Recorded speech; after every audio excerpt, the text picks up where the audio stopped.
कीर्तिमान एकेडमी जिद जीत की। नमस्कार मेरे प्यारे बच्चों, आप सबका आज अपनी शानदार क्लास में एक बार फिर से स्वागत और अभिनंदन है। तो आप सभी डीएलएड सेकंड सेमेस्टर के बच्चे, गणित में इस वक्त हम लोग बच्चों पढ़ रहे हैं बहुविकल्पी प्रश्नों की सीरीज। जैसा कि मैं रोज कहता हूं कि आपके पास जो मैं क्वेश्चन कराता हूं बिल्कुल बच्चों अपडेट, भले प्रीवियस ईयर क्वेश्चन है, अगर आप करेक्ट करके सही चीजें आपको पढ़ा रहे बच्चों, और एक एक कॉन्सेप्ट के साथ। तो 25 में 25 तो पक्का है, इसमें कोई डाउट नहीं हो सकता। तो चलिए आज के सेशन की हम करेंगे शुरुआत बच्चों। एक बार सभी लोग अपनी इस क्लास को लाइक करिए और डीएलएड की तैयारी करने वाले अपने हर उस दोस्त भाई बहन जिनको गणित है, और गणित की क्यों बच्चों की क्लास के साथ साथ क्लासेस जारी हैं, आप आगे। तो आइए हम आज के सेशन और इस पर आज के लिए पहला सवाल स्टूडेंट्स वाइज बच्चों सवाल क्योंकि लगातार करा चुके 20 क्वेश्चन आगे। आज का जो पहला चरण में पक्ष, तो बच्चों ये जानो कि करण को उसका मतलब क्या है। समीकरण को इंग्लिश में कहते हैं इक्वेशन। क्या कहते हैं भाई? इक्वेशन। समीकरण का मतलब सिर्फ और सिर्फ इतना होता है बच्चों, ऐसा वक्तव्य, यानी समीकरण एक ऐसा वक्तव्य है में उसका जो बायां पक्ष है हमेशा उसको दायां पक्ष के बराबर होना होता है, जिसे आप कहते हैं एलएचएस लेफ्ट हैंड साइड, और ये बराबर होना चाहिए आरएचएस राइट हैंड साइड के। तो अगर बीच में बराबर का साइन लगा स्टूडेंट, तो इसे ही कहा जाता है समीकरण। क्या बात समझ में आई? तो इसके कितने पक्ष आपने यहाँ पे देख लिए? दो देख लिए। अब आप अपने इस प्यारे से प्रश्न का उत्तर भी टिक कर दीजिए, इस समीकरण के पक्ष कितने होंगे। तो आप लोग आंसर करोगे सर समीकरण के दो पक्ष होंगे। बिल्कुल करेक्ट आंसर आपका हो जाएगा दो। ठीक है, चलिए भाई अगले क्वेश्चन पर आइए। लिखा है कि एक इक्वेशन आपको दिया जा रहा है, 3x² लिखा है प्लस 5x-2। ये कह रहे हैं कि किस प्रकार का समीकरण है, ये कैसा समीकरण है। बच्चों देखो, इसकी मैक्सिमम पावर 2 लग गई, तो ऐसा समीकरण जिसकी जिसकी अधिकतम घात, ऐसा समीकरण जिसकी अधिकतम घात यानी पावर अधिकतम घात 2 हो, उसे बच्चों कहा जाता है क्वेड्रेटिक इक्वेशन, यानी ये ही कहा जाता है द्विघात समीकरण। क्या कहते हैं मेरे बच्चों? द्विघात समीकरण कहते हैं। तो मेरे भविष्य के सारे टीचर इसका उत्तर दे सकेंगे। ये कहा जाएगा द्विघात समीकरण, यानी करेक्ट आंसर आपका हो गया पहला वाला। तो भाई चलिए अब मैं आपके अगले क्वेश्चन की तरफ आ रहा हूँ। लिखा है कि x+1 का क्यूब अगर आपको दे दिया जाएगा, बराबर में 0 लिख के दिया गया। ये कह रहे हैं कि कैसा समीकरण, किस प्रकार का समीकरण, ये आप लोग हमें बता दो।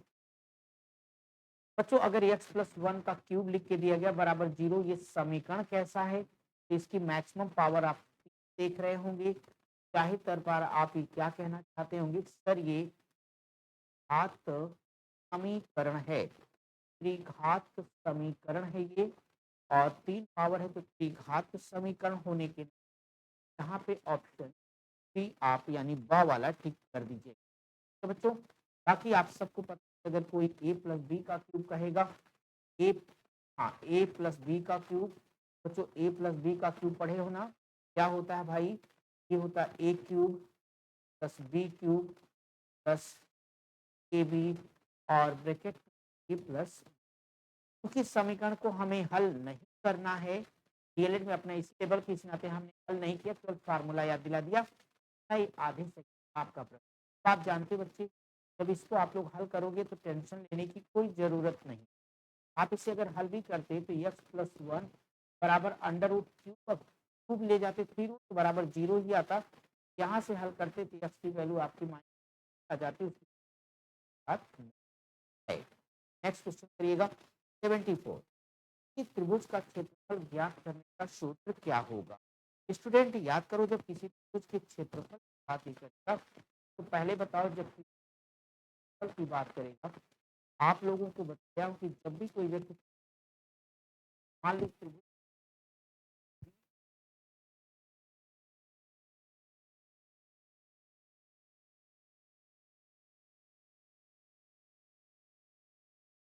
और ये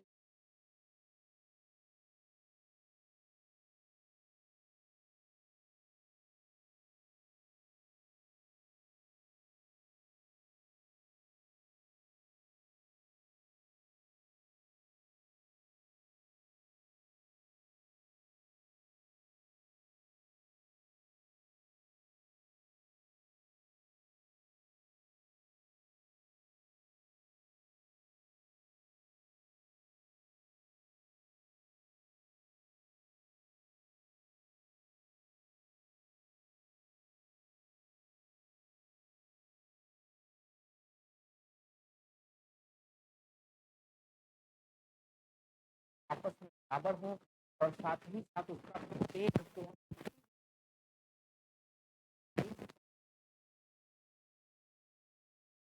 आपसे फार्मूला जानना चाहते हैं, हम डायग्राम बना के समझा देते बच्चों, फिर आप लोग इसे आराम से कर पाओगे। कौन सा त्रिभुज है बच्चे? वो लोग सर ये समबाहु त्रिभुज की बात कर रहे हैं, बिल्कुल ठीक। ये हमने आपके लिए समबाहु त्रिभुज बना दिया है। समबाहु त्रिभुज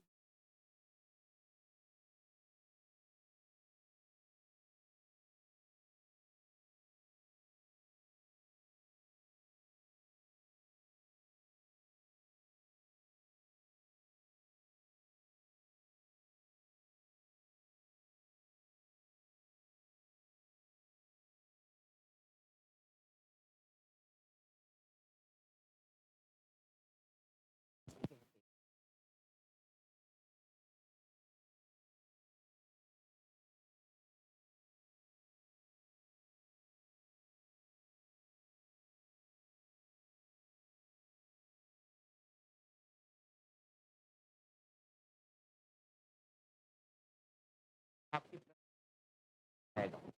अब जब मैं इस सवाल को लगाऊंगा तो अंडर रूट में 3/4 गुणे भुजा कितनी बेटा 10 दी। मेरे बच्चों यहाँ से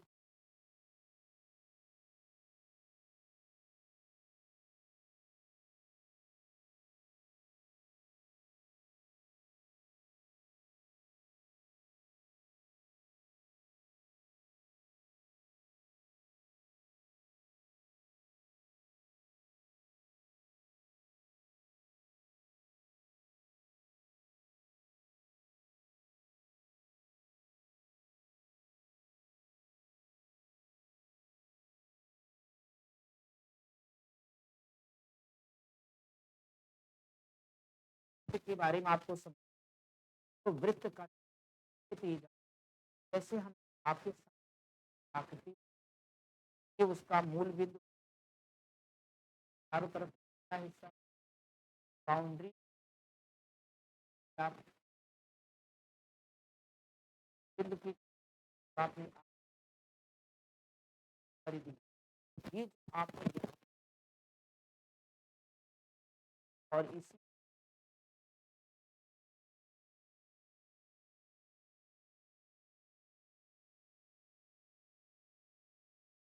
है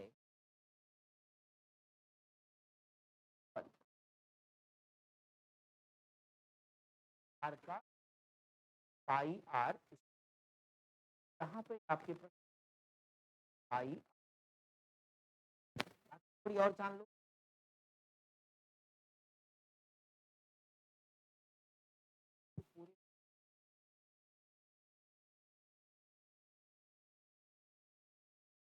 पूरी भी बोला।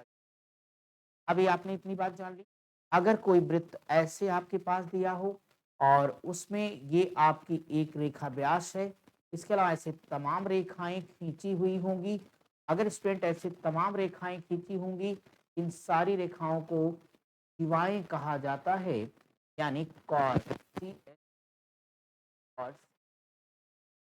अब अगर इसमें कोई पूछेगा सबका कौन होती है, तो मेरे बच्चों बोलना सबसे लंबी जीवा अगर बोलेगा, आप लोग कॉन्फिडेंस उत्तर देना कि जी सबसे लंबी जीवा ही व्यास आती है।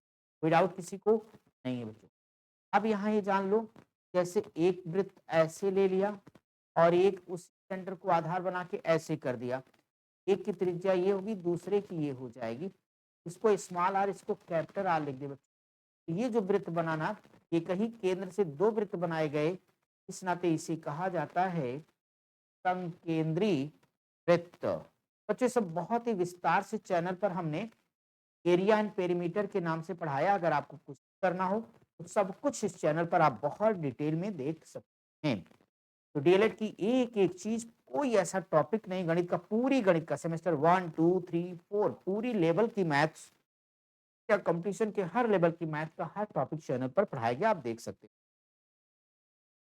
अब अगला क्वेश्चन आ गया, अगर एक वृत्ताकार मैदान का क्षेत्रफल, वृत्ताकार मैदान की त्रिज्या 7 मीटर है, उस मैदान का क्षेत्रफल क्या होने वाला है। अब देखो ये बात कर रहे हैं किसी वृत्ताकार मैदान की, तो अगर हमने यहाँ पे एक वृत्त बना दिया, तो अगर ये वृत्त बना दिया है तो टेंशन नहीं बच्चों। अब आपने ये वृत्त ले लिया, बोलो ये वृत्त का सेंटर हुआ, ये हमने मिला दिया वृत्त की त्रिज्या, सेंटर ओ हो गया, त्रिज्या ये क्या कहता है 7 मीटर कहता है। और जो बच्चों वृत्त है, वृत्त का क्षेत्रफल आपको बताना है, वृत्त का क्षेत्रफल क्या होगा, फार्मूला आपने पढ़ा पाई आर स्क्वायर होगा। अब जब ये पाई आर स्क्वायर होगा, जब तक कुछ ना कहा जाए, पाई का मान अपने से रखोगे 22/7 गुणे आर, आर का मान 7 मीटर दिया, स्क्वायर का मतलब 7 गुणे 7 कर दो। जब 7 गुणे 7 कर दोगे तो बच्चों 7 से 7 कट जाएगा, पहाड़ा पढ़ लो, 22 सत्ते 154 होता है, 154 मीटर बच्चों, तो मीटर स्क्वायर, तो 154 मीटर स्क्वायर आपका करेक्ट आंसर हो जाएगा। अब देखिए जहां भी 154 मीटर स्क्वायर लिखा है वो आपका करेक्ट आंसर होगा। ठीक है, अच्छे समझ में आ रहा है सभी बच्चों को। ठीक बेटा, धुआंधार तरीके से ईमानदारी शेयर करिए, यही आपकी गुरुदक्षिणा है, क्योंकि हम आपसे कोई फीस न ले रहे हैं लेने वाले बच्चों, तो आपको गुरुदक्षिणा के तौर पर हर जरूरतमंद बच्चे तक इस क्लास को पहुंचा देना है, ताकि हर किसी का डीएलएड में कम से कम 90 से भी ज्यादा % बनेगा। तब आपको कीर्तिमान एकेडमी पर डाइट की तैयारी, आप कीर्तिमान एकेडमी पर डीएलएड की तैयारी का कोई अर्थ मिलेगा बच्चों। ठीक है, चलो घन, पहले ये जान लो घन क्या होगा। यहाँ पे एक डायग्राम हम आपके साथ बना देते हैं बच्चों। घन एक ऐसा यानी 6 वर्गाकार फलकों से घिरी हुई आकृति को घन कहते हैं, और घन की सभी भुजाएं आपस में बराबर होती हैं। घन की सभी भुजाएं आपस में बराबर होती, जैसे मान लो सब जगह हमने ये लिख दिया, ये आपका क्यूब यानी घन बन गया। अब ये जान लो कि जो घन है, घन का आयतन, तो बच्चों घन यानी क्यूब, आयतन यानी वॉल्यूम, तो घन का आयतन होता है बच्चों, ये होता है भुजा का घन। अब मैंने भुजा को ए माना है, तो ए का क्यूब आएगा, और इतना छोटा सा सवाल का आपका आंसर हो जाएगा ए का क्यूब, यही आपका आंसर है। कोई डाउट है किसी प्यारे बच्चे को, किसी को भी? बोलो भविष्य के टीचर्स लोग, मास्टर साहब। अगला कहता है कि आयत का प्रत्येक कोण क्या होगा। अब बच्चों अगर आयत के कोण की बात कर रहे हैं, चलो ये हमने एक प्यारा सा आयत आपके लिए ले लिया। अब यहाँ पे बात ये आई है कि आयत का प्रत्येक कोण क्या होगा। चलो हमने मान लिया कि साहब ए बी सी और ए डी है। पहली बात तो जान लो कि आयत किसे कहते हैं। आयत का मतलब बच्चों किसी आयत में यह उसकी क्या होती है जी, लंबाई होती है, और किसी आयत की स्टूडेंट ये क्या होती है बोलो, तो ये चौड़ाई होती है बच्चों, ये चौड़ाई होती है। तो आयत में शर्त ये है, किसी आयत की आमने सामने की भुजाएं बराबर होती हैं, और उसका प्रत्येक कोण 90 डिग्री का होता है। कितना होता है बच्चों?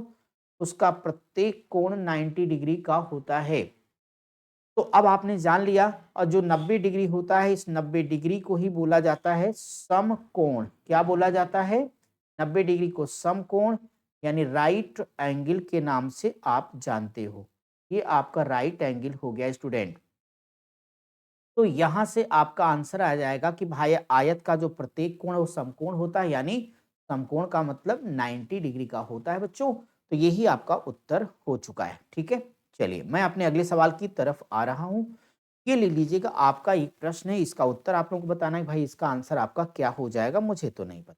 कैसे पता करेंगे बच्चों? एक जब आप सांख्यिकी हमने पढ़ाया था, तो ये वर्ग अंतराल 10 से 20 बच्चों, तो 10 से 20 में कहता उच्च सीमा क्या होगी। अब अगर किसी ने आपको वर्ग दे दिया, तब 10 से 20, 20 से 30, 30 से 40 ऐसा बच्चों, तो ये उसकी वर्ग सीमा कहलाती है। जो 10 से 20 है, ये क्या कहलाती है? वर्ग सीमा। और इस वर्ग सीमा में ये जानो आप, जो 10 बच्चों, इसे बोलते हैं निम्न सीमा। क्या बोलते हैं? पहली वाली को, पहली वाली को निम्न सीमा बोलते हैं। और जो दूसरी वाली स्टूडेंट है, इसी को ऊपरी सीमा या फिर उच्च सीमा के नाम से जाना जाता है। यानी इसे लोअर लिमिट कहते हैं और इसे अपर लिमिट कहते हैं। अब कहता है उच्च सीमा क्या होगी मेरे दोस्त? तो उच्च सीमा आपकी बी हो जाएगी 20, और ये आपका correct answer. Any problem? No problem. अगला है वर्ग 30 से 40 का मध्य बिंदु क्या होगा, यानी वर्ग चिन्ह। हमने आपको सिखाया फार्मूला, जब भी सवाल में मध्य बिंदु पूछेगा तो बराबर क्या लिखना आपको? उच्च सीमा। क्या लिखा फार्मूला? उच्च सीमा और प्लस निम्न सीमा। उच्च सीमा प्लस निम्न सीमा बटे 2 कर देना, उत्तर आ जाएगा। उच्च सीमा कितनी है जी? 40 है। निम्न सीमा 30 बटे में 2, 40 30 70 आएगा। 70 में 2 की भाग कर दो तो 35 आ जाएगा। तो यहाँ पर आप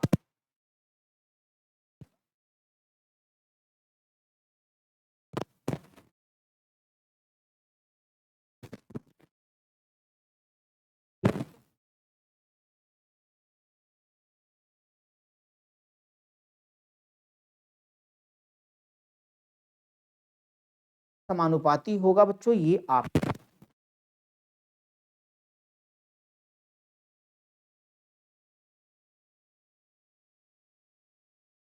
समझ रहे हैं ना। जब इस तरीके से आप कहीं पर भी आकर के डायग्राम का निर्माण करेंगे, हमने सांख्यिकी वाला पोर्शन पढ़ाते समय आपको पढ़ाया, चैनल पर ध्यान से देख लीजिएगा। जब कहीं हमारी आवश्यकता होगी, इस तरह से हम कोई आयत चित्र का निर्माण करेंगे, छोटा बड़ा कुछ भी पॉसिबल है वो, जहां जैसा डेटा होगा वैसा मेरा डायग्राम होगा, वहां वैसा मेरा डायग्राम होगा स्टूडेंट। तो इस प्रश्न को जरा समझने की कोशिश करना। कहता है कि आयत चित्र में बने वर्ग अंतराल पर बने आयत का क्षेत्रफल क्या होगा, किसके समानुपाती होगा? तो कभी भी मत भूलना कि वो हमेशा हमेशा वर्ग की बारंबारता के समानुपाती होगा। अब वहां वर्ग जो भी लिखा रहेगा बच्चों, बारंबारता समझते हैं ना, जिसकी आवृत्ति जितनी बार हो, फ्रीक्वेंसी वही बारंबारता कहलाती है। जैसे 5 से जैसे हमने आपका कोई टेस्ट ले लिया और मान लीजिए कि 10 बच्चे जो 5 से लेके 10 नंबर, तो 5 से 10 नंबर जो बच्चे पा रहे हैं उनकी संख्या 3 है, तो 5 से 10 नंबर पाने वालों की बारंबारता कितनी होगी? 3 हो जाएगी। तो आयत चित्र में वर्ग अंतराल पर बने आयत का क्षेत्रफल समानुपाती किसकी होगा? वर्ग की बारंबारता के। बच्चों अगला सवाल कहते हैं संचयी बारंबारता वक्र, वेरी वेरी इंपॉर्टेंट क्वेश्चन है। संचयी बारंबारता वक्र को किस एक और नाम के से भी जाना जाता है बच्चों? तो संचयी बारंबारता को एक और नाम बच्चों त्वरण है, इस त्वरण के नाम से भी जाना जाता है। संचयी बारंबारता में बच्चों आवृत्तियों को जोड़ जोड़ कर उत्तर दिया जाता है, पढ़ाया हूं। फिर आगे डिटेल में जब अति लघुत्तरी लघुत्तरी क्वेश्चंस कराऊंगा तो फिर से एक बार बहुत अच्छे से डायग्राम बना के एक एक चीज को हम क्लियर कर देंगे। सर्वांग समता कांग्रुएंसी में समान त्रिभुजों में होता है। क्या होता है? अब जैसे यहां पर इस बात को समझने के लिए हम आपके सामने बच्चे दो त्रिभुज यहां रख रहे हैं। एक त्रिभुज ये मान लिया हमने रख लिया, और दूसरा त्रिभुज सेम लगभग, हाँ, ये हमने रख लिया। और अब हम आपको समझाने जा रहे हैं। ये समझ लो कि बच्चों ये त्रिभुज का ले लिया भुजा ए, बी और सी। मान लो हमने ले लिया पी, क्यू और आर, ठीक है। और देखो सर्वांग समता में बच्चों ऐसे साइन लगा रहेगा सर्वांग समता में। तो कोई दो त्रिभुज कांग्रुएंट होंगे सर्वांग सम, यानी ये कह लिया जाए अगर एक त्रिभुज के ऊपर दूसरे त्रिभुज को रख दिया जाए तो दोनों क्या हो, एक दूसरे के ऊपर इस तरीके से ओवरलैप कर जाए कि नजर ही ना आए कि नीचे भी कोई है। यानी एक त्रिभुज के ऊपर अगर हम दूसरे त्रिभुज को अध्यारोपित कर दें तो पहला वाला दूसरे के द्वारा या दूसरा वाला पहले द्वारा पूरी तरह से ढक जाए, तो उसे ही बच्चों त्रिभुज की सर्वांग समता कहते हैं। ये सोच लो आपके पास मान लीजिए 10 का सिक्का है, सेम साइज का छोटा बड़ा बिल्कुल ना, दूसरा भी सिक्का रख दें तो पूरी तरह से अगर एक दूसरे को कवर कर ले तो सर्वांग क्षमता होगी। अगर उसी प्रकार से बच्चों कोन के शेप का आप पास कोई सोने का टुकड़ा है, सेम साइज का, या आपका फेवरेट डेयरी मिल्क का चॉकलेट का टुकड़ा है, उसको वहां रख दीजिए, एक ऊपर दूसरे को पूरा ढक जाए, तो वही कहलाता है सर्वांग क्षमता यानी कॉन्ग्रुएंसी। जरा गणित की भाषा में बोलूं तो मेरा मतलब है कि जो ये तभी होगा, ये कब होगा स्टूडेंट, जब मेरे बच्चों यह ए बी बराबर पी क्यू के हो, यह जो बी सी है यह हर कीमत पर क्यू आर के बराबर हो जाए, जो आपका ए सी है हर कीमत पर ये क्या हो, पी आर के बराबर हो जाए।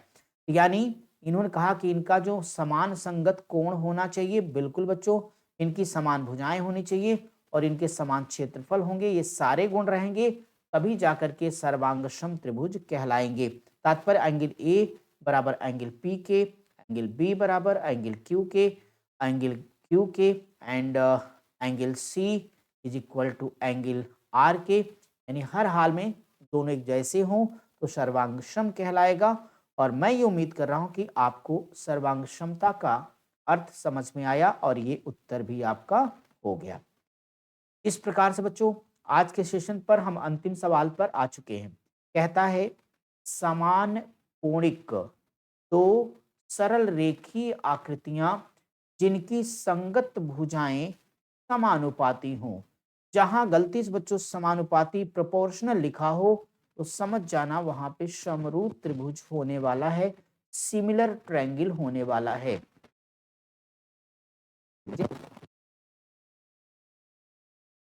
ले लिया।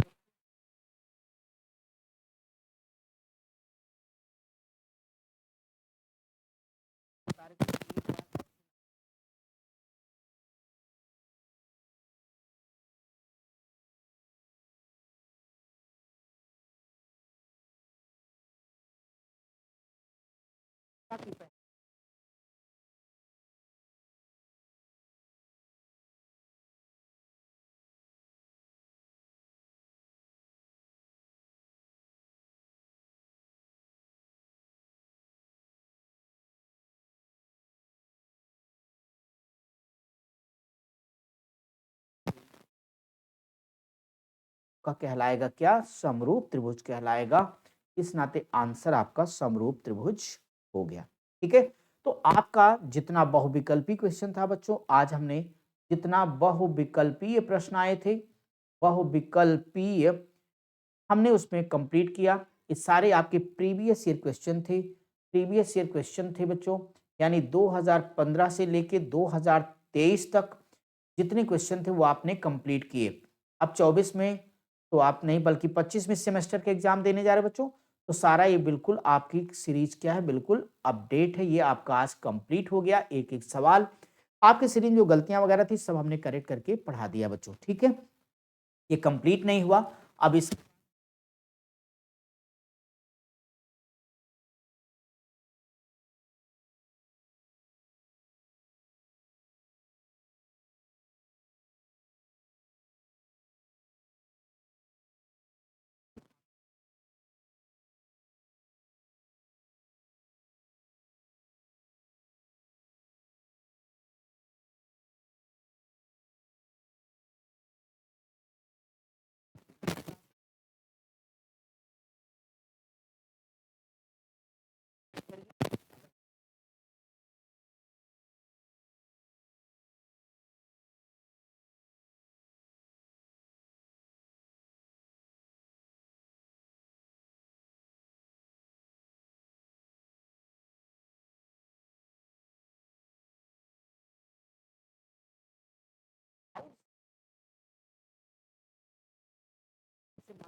है पढ़ने के लिए आप लोग